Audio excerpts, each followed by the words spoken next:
अस्सलाम वालेकुम दोस्तों। आज हमारे साथ डॉक्टर आदिल मजीद मीर जुड़ चुके हैं, जो कि कश्मीर आई हॉस्पिटल में फेको सर्जन एंड पीडियाट्रिक ऑप्थोलॉजिस्ट के फ़राइज़ अंजाम देते हैं। आज हम डॉक्टर साहब से एक इम्पॉर्टेंट डिजीज़ के बारे में बात करेंगे, जो कि कैटरैक्ट है, जिसको हम कश्मीरी में जाल भी कहते हैं। तो डॉक्टर साहब हमें बताइए, जाल होता क्या है और इसका इलाज क्या है? वालेकुम अस्सलाम वरहमतुल्लाहि वबरकातुहू। मुझे बड़ी खुशी है कि मुझे एक ऐसी डिज़ीज़ के बारे में बोलना है जो बहुत ही ज़्यादा प्रेवलेंट है, बहुत ही ज़्यादा कॉमन है, और लोग इसके बारे में थोड़ा अवेयर हो जाए कि ये कॉमन सी प्रॉब्लम होती क्या है। इसके बारे में बहुत सारे कन्फ्यूजन्स है, कुछ मिसअंडरस्टैंडिंग्स है, वो भी समझ आ जाएगा, और साथ में ये भी है कि जाल होता क्या है ये भी पता चलेगा। देखिए, जाल जो है, हमारे अल्लाह तबारक व तआला ने हमारी आँख में एक कुदरती लेंस दिया हुआ है। हमारे पीछे रेटिना होता है और आगे लेंस होता है। ये लेंस का काम ये है कि बाहर से आने वाली लाइट जो है, इसको ये फोकस करता है रेटिना पे, इमेज बनाता है। बिल्कुल ऐसा ही जैसे हमारे कैमराज़ हैं, उनमें एक लेंस लगा हुआ होता है जो लाइट को फोकस करती है। पहले वो आपको जहन में होगा कि हमारे पास फिल्म होती थी, वो जो जिसमें हम केमिकल लगे होते थे, वो जो ही उसको फोकस करती थी, वो इमेज उस पर इम्प्रिंट हो जाती थी। बस आप इसे कैमरा की तरह आँख को समझिए कि एक लेंस आगे लगा हुआ है, उससे लाइट जो है फोकस रेटिना पे हो रही होती है। ये लेंस जो आँख में लाइट को, इमेज को जो फोकस कर रही होती है, इसमें जब सफ़ेदी आ जाती है तो इसका मतलब ये कि बैरियर क्रिएट हो जाता है इस रेटिना और बाहर के एनवायरनमेंट के बीच में, जहाँ से इमेज आ रही होती है, जिस इमेज पर हम फोकस कर रहे होते हैं। अब इस लेंस का काम जो है वो ख़त्म हो जाता है। ये लेंस अपनी प्रॉपर्टीज़ जो है वो छोड़ देता है, जो फोकसिंग प्रॉपर्टीज़ है, जो देखने के इसमें सलाहियत है, इसमें रखी हुई है फोकस करने की लाइट को, वो इसमें नहीं रहती है। तो उसके बाद समझिए एक पर्दा जैसा हायल हो जाता है। बिल्कुल आप ऐसी मिसाल समझिए, एक शीशे पर आपने पर्दा डाला हुआ है, अब आपको ना बाहर का दिखता है ना बाहर से अंदर का दिखता है। इसी तरीके से एक पर्दा जैसा आ जाता है, जिसकी वजह से बाहर की लाइट अंदर नहीं आ पाती है। अब ये एक लेंस जो होता है, इसी लेंस में सफ़ेदी आने की वजह से ये लाइट का जो है प्रॉब्लम होता है। एक बंदा ये कहता है मेरे शिवान दोज गसान, कभी सिम्टम इस तरीके से बोलता है, कभी कहता है मेरे बासान ये गुट इवा अच्छे, मेरे बासान पॉलीथीन ब्रोट कहीं, मेरे को ऐसा लगता है कि एक पॉलीथीन जैसा है, या मैं उबुर में से देख रहा हूँ, एक क्लाउडीनेस है मेरी इसमें। फिर वो जो सारे सिम्टम्स है, अलग अलग परसेप्शन है, ये डिपेंड करता है कैटरैक्ट कितना सीवियरिटी का है। कभी कभी कम सीवियरिटी वाला कहता है कि मुझे थोड़ा सा धुंधला नज़र आता है, कभी कभी कहता है मुझे डबल नज़र आता है, शेडेड नज़र आता है। ये बहुत सारी चीज़ें फिर उसको लगने लगती है। उसका इलाज फिर सिंपल है कैटरैक्ट का, वो हम आराम से, आज बहुत आम तौर पे इलाज होता है, वो कर भी सकते हैं। तो डॉक्टर साहब हमें बताएं कि इसका इलाज क्या है, और साथ ही साथ हम जानना चाहेंगे कि क्या ये दवाई और चश्मे से ठीक होता है कि नहीं। मैंने आपको पहले ही कहा कि कैटरैक्ट एक पर्दे की तरह है। ये जो रेटिना और बाहर की एनवायरनमेंट के बीच में हाइल हो जाता है। तो ये पर्दा जब तक हटेगा नहीं, तब तक विजन इम्प्रूव नहीं होगा। तो इसमें बड़ा सिंपल सा है कि एक बैरियर जो आँख में क्रिएट हुआ है इस लेंस में, अब जो ये सफ़ेदी पैदा हुई है, ये लाइट को अंदर जाने नहीं दे रहा है। जब तक ये बैरियर अब हटेगा नहीं, इसको हम हटाएंगे नहीं, तब तक लाइट अंदर फोकस नहीं हो पाएगी। तो ये बहुत सिंपल है। इसमें कोई दवाई आज तक कोई ऐसी ईजाद नहीं हुई है, ना ही इसमें किसी शीशे का तो कॉन्सेप्ट बिल्कुल सिंपल है। जब आगे यहाँ बैरियर, आप कोई भी शीशा आगे लगा दे तो पीछे लाइट जाने की नहीं है। और दूसरी चीज़ ये है कि दवाई कोई ऐसी है नहीं जिससे ये रोका जा सकता है। इवन इसको साफ़ किया जा सकता है। साफ़ करना तो दूर की बात है, लेकिन जो हम आम तौर पर कुछ दवाइयाँ मार्केट में प्रेवलेंट है, जो कहते हैं कि ये कैटरैक्ट को जो है, इसके प्रोग्रेशन को रोकती है, लेकिन वो एस्टैब्लिश्ड नहीं है। उसका डेटा बिल्कुल भी एस्टैब्लिश्ड नहीं है कि आप डालने के बाद उसका कैटरैक्ट का रेट ऑफ प्रोग्रेशन जो है, जिसको हम कहेंगे इम्बुबाडुल, अगर आज थोड़ा सफ़ेद छुपा आज भी सफ़ेद, या आप ऐसे समझिए जैसे इंसानों के बाल सफ़ेद होते हैं, कल 10 बाल थे, फिर 20 बाल है, फिर 40 बाल है, ऐसे ही सफ़ेदी बढ़ती रहती है इसकी। और जितनी जितनी सफ़ेदी बढ़ती जाएगी, उतना उतना इसमें जो है उनका ब्लरिंग ऑफ विजन जो है, जो विजुअल डिटोरेशन है, विजन का कम होना है, नज़रों का कम होना है, वो ज़्यादा बढ़ता जाएगा। तो डॉक्टर साहब, जैसे कि आपने कहा कि दवाई से इसका इलाज नहीं है, तो हमें बताइए कि इसका कोई सर्जिकल ट्रीटमेंट है? जैसे कि हमने सुना है कि सर्जरी, लेज़र सर्जरी भी होती है, तो उससे ये ठीक होता है? देखिए, मैं आपको ये बताना चाहूँगा, जो कैटरैक्ट के लिए लेटेस्ट सर्जरीज़ है, और ख़ासकर जो आम तौर से दुनिया में होती, पूरी दुनिया में, इंडिया में है, आउटसाइड इंडिया है, पूरे दुनिया में जो सर्जरीज होती है, इवन यूएस में है, यूके में है, जो सर्जरी इस कैटरैक्ट के लिए होती है वो फेको इमल्सिफिकेशन है। उसको कुछ लोग लेज़र भी कहते हैं। एग्जैक्टली वो लेज़र नहीं है, बट हाँ वो सर्जरी है जो अब द लेटेस्ट फॉर्म में कैटरैक्ट रिमूवल की सर्जरी है। देखिए पहले और आज की सर्जरी में जो फ़र्क है वो ये है, पहले एक पूरा कट दिया जाता था और ये लेंस के साइज़ के बराबर ऑलमोस्ट कट होता था और उस लेंस को पहले निकाला जाता था और फिर उसी कट के ज़रिए से हम लेंस डालते थे। क्योंकि कट लगता था, कभी कभी सेल्फ सीलिंग भी होता था, कभी कभी उसमें स्यूचर भी, एक टांका भी लगाना पड़ता था बंद करने के लिए, और उससे पहले बड़ा कट लगता था। अब उसके बाद उसको कुछ मॉडिफिकेशन आने के बाद छोटा कट लगने लगा, उसको हम कहते हैं सेल्फ सीलिंग इंसिजन्स होते थे, ताकि उसमें हमें कोई टांका नहीं लगाना पड़े। लेकिन उसमें भी ये था कि हमारे को उस आँख को पूरा नम करना पड़ता था, ब्लॉक करना पड़ता था, तभी जाके वो सर्जरी होती थी। फिर ब्लॉक करने के बाद मतलब हम लोकली उसको आँख को सुन करते हैं और उस सुन करने के बाद ही सर्जरी जो है पॉसिबल होती थी। इस वजह से हमारे को उस टाइम पे यूजुअली पट्टी लगानी पड़ती थी ऑपरेशंस के बाद। इस करके आज जो अब में चेंजेस आई है वो द लेटेस्ट जो है वो फेको इमल्सिफिकेशन है, जिसमें इस कैटरैक्ट को सिंप्लीफाई किया गया है। अब हमारे को आँख को नम नहीं करना पड़ता है, इसको उधर ही ड्रॉप्स के ज़रिए से हम सुन करते हैं और उस सुन करने के ज़रिए से उसके बाद हम इसकी सर्जरी सुन करने के बाद सर्जरी करते हैं। और ये फेको जो है एक छोटा सा पोर्ट होता है, 2.5 mm का पोर्ट होता है, वहाँ से आप समझिए कि वैक्यूम के ज़रिए, वैक्यूम क्लीनर जैसे होता है, साफ़ करता है। इसको हम अल्ट्रासोनिक एनर्जी इसमें होती है, जिसके ज़रिए से वो उधर ही डिसइंटीग्रेट होता है कैटरैक्ट, और उसी को छोटे छोटे पीसेस को सक करता है और ख़त्म कर देता है। और उसी पोर्ट के ज़रिए से आज हम लेंसेज जो है फोल्डेबल आते हैं, उसी में फिर लेंस डाला जाता है, उसी बैग एक क्रिएट हो जाता है जिसमें पहले लेंस होता है, अपना बैग होता है, वो उसी बैग में अब लेंस डाला जाता है, जिसकी वजह से वो फिर से देखने लगता है। वेल डॉक्टर साहब, इसके अलावा हमने रोबोटिक सर्जरी के बारे में भी सुना है, तो क्या उससे इसका इलाज होता है? देखिए जो रोबोटिक सर्जरी आम तौर पर बोली जाती है, it is more in the minds of patients.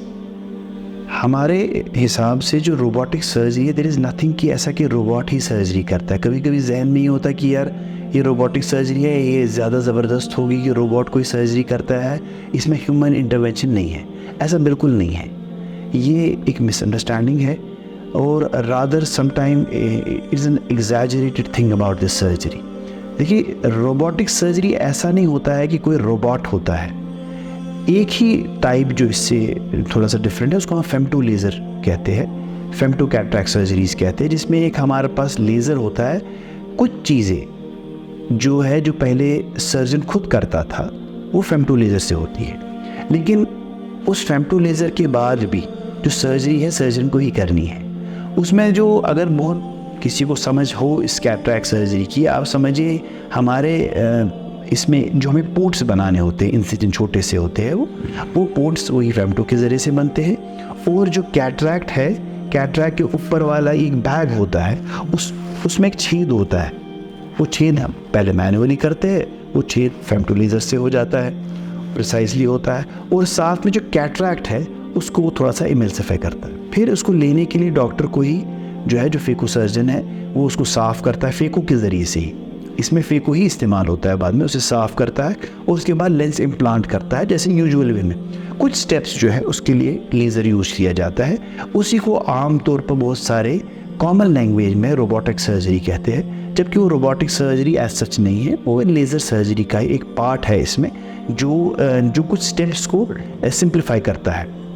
लेकिन मेरा मानना ये है, it's my opinion, so opinion can differ in this, but my opinion is कि जो मैनुअली जो इसमें 2-3 जो स्टेप्स होते हैं वो इतना ज़्यादा स्पेशलाइज नहीं है कि लेज़र से किए जाए। In comparison to cost difference है, तो cost of surgery usually 2 times से 3 टाइम्स हो जाती है जो कि नॉर्मल कैटरैक्ट सर्जरी है, क्योंकि एक्जिमल लेज़र जो है दीज आर इन करोर्स। अब जब आप लेज़र यूज़ करेंगे, जाहिर सी बात है कॉस्ट ऑफ सर्जरी जो है दैट विल बिकम 3 टाइम्स। सो जो बेनिफिट इसमें है, आई डोंट थिंक जो विजुअल आउटकम बेनिफिट है, very simple, very expert phaco surgeon and a femto laser surgery, there is no difference. आखिर में क्या देखा जाएगा, विजुअली कोई डिफरेंस है कि नहीं।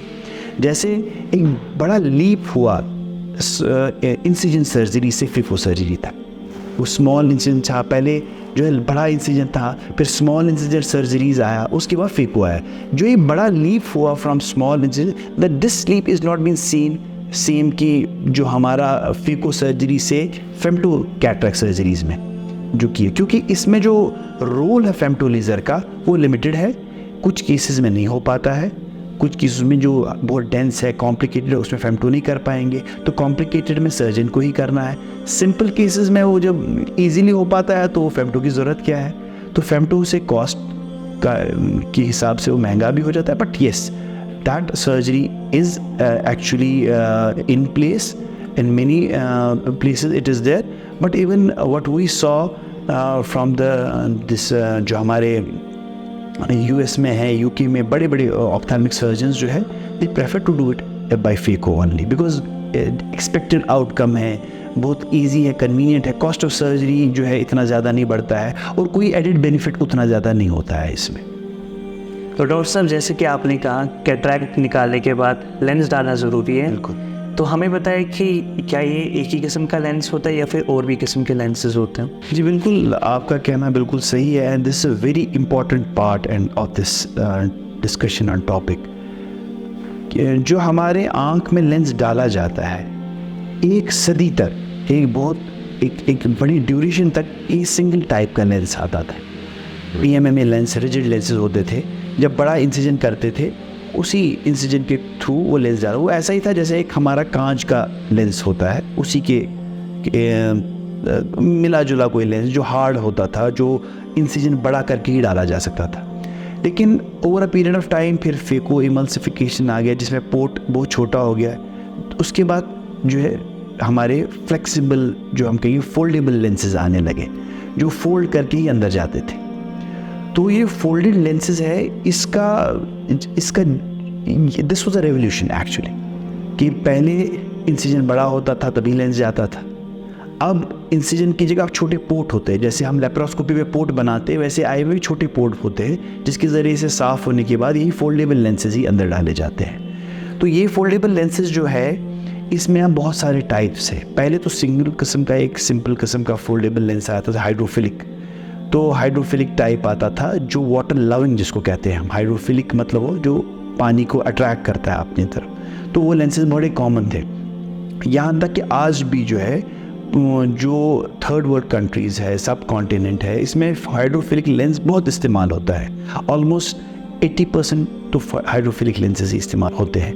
But over a period of time ये देखा गया, जो हाइड्रोफिलिक लेंसेज थे, इनमें जिस बैग में ये लेंस डाला जाता है उसके पीछे सफ़ेदी पैदा हो जाती थी, क्योंकि अट्रैक्ट करता था। तो ये जो इसमें वो वाटर अट्रैक्टिंग प्रॉपर्टीज़ थी, इसकी वजह से जो कैप्सूल होता था उसमें वो ओपेसिफाई हो जाता था, वाइटिश एक परत जैसी उसमें चढ़ जाती थी। तो उसके लिए बाद में हम लेज़र करते थे, ताकि उस कैप्सूल में एक सफाई करे, छेद करे, तब वो फिर उसको दिखने लगे। लेकिन over a period of time technology जो थी डेवलप हुई, हाइड्रोफिलिक से वो शिफ्टेड टू हाइड्रोफोबिक लेंसेज, जो वाटर रिपेलिंग, फोबिक जो है रिपेलिंग लेंसेज। तो now the hydrophobic lenses are considered to be the best in this category. और दूसरी चीज़ ये भी है कि बट एक्सपेंसिव और cost wise they are costlier than hydrophilic lenses. जैसे इंडिया में हाइड्रोफिलिक लेंसेज इसलिए ज़्यादा यूज़ होते हैं बिकॉज इट्स कॉस्ट इफेक्टिव, लेकिन हमको ये जानना बहुत ज़रूरी है, हम अपनी आँख में हाइड्रोफिलिक लेंस डाल रहे हैं, हाइड्रोफोबिक लेंस डाल रहे हैं। आमतौर पर क्या होता है, हाइड्रोफिलिक लेंस ही डालते हैं, एंड बिकॉज जब कॉस्ट ऑफ सर्जरी से लेंस बढ़ जाता है तो कॉस्ट ऑफ सर्जरी भी बढ़ जाता है। सो यूजुअली जो कॉस्ट ऑफ सर्जरी में डिफरेंस होता है, बेसिक डिफरेंस इसकी वजह से भी आ जाता है कि आप लेंस कौन सा डाल रहे हैं अंदर। एक हाइड्रोफिलिक लेंस डाल रहे हैं, हाइड्रोफोबिक लेंस डाल रहे हैं। हाइड्रोफोबिक लेंस के बाद जो अब इसका आगे का सफ़र और जो तरक्की का है इस लेंसों का, वो और बढ़ गया। वो ये है, अब जो लेंसेज आते हैं वो मल्टीफोकल लेंसेज आते हैं। मल्टीफोकल लेंसेज वो लेंसेज है जिसमें जैसे आँख के अपने लेंस की प्रॉपर्टी ये है, जब हम दूर देखते हैं, दूर देखते देखते अगर हमें आप कोई चीज़ पढ़नी है तो फोकस चेंज हो गया। जब फोकस चेंज हो गया, अल्लाह सुब्हानहू व तआला ने हमारे अपनी आँख में ये प्रॉपर्टी रखी है कि वो एकोमोडेट करती है। तो लगभग 2.5 से 3 डायोप्टर का नंबर जो है आँख खुद बना लेती है। क्योंकि हमको लगभग 2.5-3 डायोप्टर ज़्यादा चाहिए नज़दीक देखने के लिए। जब हम दूर से नज़दीक देखते हैं किसी भी चीज़ को पढ़ने के लिए, आँख अपना नंबर बनाती है और पढ़ना आसान हो जाता है। इसलिए आपने देखा होगा 40s के बाद, 45 के बाद आम तौर पर जो है पेशेंट्स कंप्लेन करते हैं बहुत असल वुछान, मगर वन नज़दीक वहाँ साफ आए वन पे दूर था। वो ये दूर रखना पड़ता है, ये इस वजह से कि वो एकोमोडेट अच्छी तरह नहीं कर पाता है। So he has to actually increase the distance, ताकि इसकी कन्वर्जिंग लाइट जो इससे आती है इसको ज़्यादा, इसको लेंस में पावर होना चाहिए इसको क्या कहते हैं फोकस करने के लिए। सो इसलिए दूर ले जाता है। तो इस चैलेंज को पूरा करने के लिए, इस एक प्रॉपर्टी को पूरा करने के लिए, क्योंकि पहले मोनोफोकल लेंसेज आते थे, जो अभी तक लेंसेज डाले जाते थे वो दूर का तो साफ नज़र आता था, नज़दीक के लिए हमें ग्लासेस पहनाने पड़ते थे। लेकिन over a period of time जो टेक्नोलॉजी इतनी चेंज हुई, इस पर इतनी ज़्यादा रिसर्च हुई, अब मल्टीफोकल लेंसेज आते हैं। मल्टीफोकल में अभी 3 टाइप के लेंसेज होते हैं। वन इज़ जो इडॉफ लेंस है, उसमें कोई सर्कल्स रिंग्स नहीं होती है लेंस में। दूसरा है बाईफोकल और ट्राईफोकल लेंसेज। अगर आप मोटा मोटी समझिए, बाईफोकल लेंस ये है जिसमें नज़दीक का भी साफ नज़र आए और दूर का भी साफ नज़र आए। और ट्राईफोकल लेंसेज उसको हम पैन ऑप्टिक्स कहते हैं, कि आपको दूर का भी नज़र साफ आता है, इंटरमीडिएट भी साफ आता है और नियर भी साफ आता है। तो दूर का एक नॉर्मल इंसान को चाहिए, इंटरमीडिएट यूजुअली लैपटॉप यूजर्स के लिए होता है, और जो नियर है पढ़ाई के लिए होता है। सो इतनी टेक्नोलॉजी एडवांस हो गई है, we have now pan optics और ट्राईफोकल लेंसेज। इवन 3 फोकस है, ट्राई का मतलब ही 3 है, दूर का, इंटरमीडिएट एंड नियर, या बाईफोकल लेंसेज, दूर का और नियर। क्योंकि इंटरमीडिएट विजन कुछ लोगों की ज़रूरत होती है, हर एक की ज़रूरत तो नहीं होती। ऐसा नहीं इंटरमीडिएट में नज़र नहीं आएगा, तो there will be a slight blurriness in that intermediate vision. So वो कवर करने के लिए फिर ट्राईफोकल लेंसेज बने थे। और इसी के साथ साथ हमारे पास जो लेंसेज की रेंज है उसमें इडॉफ एक करके, एक्सटेंडेड डेप्थ ऑफ फोकस करके लेंसेज आते हैं, वो भी डाले जाते हैं। उसमें जो है आपका डेप्थ ऑफ फोकस बढ़ाया जाता है, नज़दीक रेंज ऑफ फोकस नज़दीक से, उसमें लेकिन रिंग्स नहीं होते हैं। उसमें क्या फ़ायदा होता है, 1-2 प्रॉपर्टीज़ इसमें और ट्राईफोकल में क्या फ़र्क है। जो हमारे समझिए डायबिटिक पेशेंट्स हैं जिनमें रेटिना इश्यूज़ है, इनमें हम मल्टीफोकल लेंसेज नहीं डाल पाते हैं, क्योंकि उनको कभी भी लेज़र की ज़रूरत पड़ती है, रेटिना को देखने की ज़रूरत पड़ती है। तो ट्राईफोकल लेंसेज या मल्टीफोकल लेंसेज में रेटिनल लेज़र्स में थोड़ा इशू आ जाता है, इसलिए हम उनमें इडॉफ लेंसेज यूज़ करते हैं। और कभी कभी जो लॉन्ग ड्राइव, नाइट ड्राइव करते हैं, उनमें भी पैन ऑप्टिक्स या मल्टीफोकल या ट्राईफोकल लेंसेज, जो भी हम इनका जैसे भी हम इनके नाम तो जाने, वो समझना है कि कभी कभी इन पेशेंट्स में कंप्लेन होती है ग्लेयर की। मे बासान और गड़ मे ग्लेयर उतम यूता बासान कि मुझे ज़्यादा बासान, टक्कर जिसको कहते हैं। कभी कभी ये कंप्लेन होती है मोर देन यूजुअल, जो मोनोफोकल लेंसेज में होती है उससे ज़्यादा, या इडॉफ लेंसेज में होती है उससे ज़्यादा। इसीलिए जो नाइट ड्राइविंग, जो हेवी ड्राइविंग करते हैं, नाइट ड्राइविंग, हाईवे ड्राइविंग करते हैं, उनमें जो है ये अवॉइड करना चाहिए। हाउसवाइफ्स, यूजुअल पेशेंट्स के लिए इट वर्क्स वंडरफुल। हमने देखा है अल्हम्दुलिल्लाह, patient can see distance, he can see intermediate, he can see near, he can read normally, he can see normally. And this is one of the best features, और जो latest possible चीज़ें जो है जो इन लेंस में हम आज दे सकते हैं, अवेलेबल भी है। तो लेकिन ये भी समझना है, जो ये हम एक लेंस रेंज से समझिए, आप हाइड्रोफिलिक से हाइड्रोफोबिक आते हैं तो फिर इसमें कॉस्ट डिफरेंस होती है, ये महंगा हो जाता है। जो ये हाइड्रोफोबिक से हमारा मल्टीफोकल चलता है, बाईफोकल जिसको कहते हैं, फिर और ज़्यादा महंगा हो जाता है। And then when it comes to trifocal, it is expensive. These lenses are very expensive, and ये ऑर्डर्ड लेंसेज होती है, कस्टमाइज होते हैं। कभी कभी किसी में और एक चीज़ है, दो it will be confusing for most of the people. हमारे पास 2 किस्म के ये होते हैं, एक स्फेरिकल लेंस पावर होता है, सिलेंड्रिकल। कुछ लेंसेज ऐसे होते हैं स्फेरिकल, सिलेंड्रिकल सारा क्लियर कर देते हैं। So there is lot of technology in this, but actually it is tailor made. आप अपने डॉक्टर से पूछना चाहिए मेरे लिए कौन सा लेंस बेटर है। इट्स नॉट अबाउट कि हर एक में एक ही lens, you can not actually tame everyone with the same stick, कि हर एक को एक ही इससे छड़ी से हाँकना है, ऐसा नहीं। तो हमें समझना है कि हर एक बंदे के लिए, हर एक इंसान के लिए जो है अलग लेंस है, उसके टाइप के हिसाब से, उसकी पर्सनैलिटी के हिसाब से, उसकी विजुअल रिक्वायरमेंट और वोकेशन के हिसाब से। एक बंदा है वो चाहता है मेरी रीडिंग बहुत ज़्यादा है, he should go for multifocal lenses if other parameters are normal. एक बंदा है वो मल्टीफोकल नहीं ड्राइविंग करता है, he can go for EDOF lenses. Advance EDOF भी आते हैं नॉर्मल एडॉफ भी आते हैं। So there is a lot of lenses now and each patient has to be screen for that. हर एक पेशेंट के लिए अपने अपने लेंसेज है, उनको स्क्रीन करके डॉक्टर से पूछना चाहिए सर मेरे लिए कौन सा लेंस। पहले हमें पता होनी चाहिए लेंसेज के टाइप भी है और मेरे लिए मेरा लेंस इंपॉर्टेंट है। जब ये हमारे जहन में होगा तब हम अपने डॉक्टर से भी पूछ सकते हैं सर मेरे को कौन सा लेंस लगेगा और किस लेंस से मेरे को फ़ायदा आने वाला है। तो ये सारी चीज़ें हैं मोटी मोटी जो मैं शायद समझता हूँ कि इससे कैटरैक्ट के बारे में आपको समझ आ गया होगा। And this is what I would like to add in this cataract surgery. I hope this will satisfy everyone and आपको इसके बारे में जो है जो इम्पॉर्टेंट जानकारियाँ हैं वो समझ भी आ गई होगी कि इसमें हमें क्या करना चाहिए। Thank you so much doctor साहब, दिस वाज मच नीडेड। तो काफ़ी इन्फॉर्मेशन हमें प्रोवाइड हुई एंड हम उम्मीद करते हैं आप सबको ये वीडियो पसंद आया होगा। अगर आपका कोई भी क्वेश्चन या क्वेरी होगी तो प्लीज़ हमें मैसेज कर दे। टिल देन अस्सलाम वालेकुम।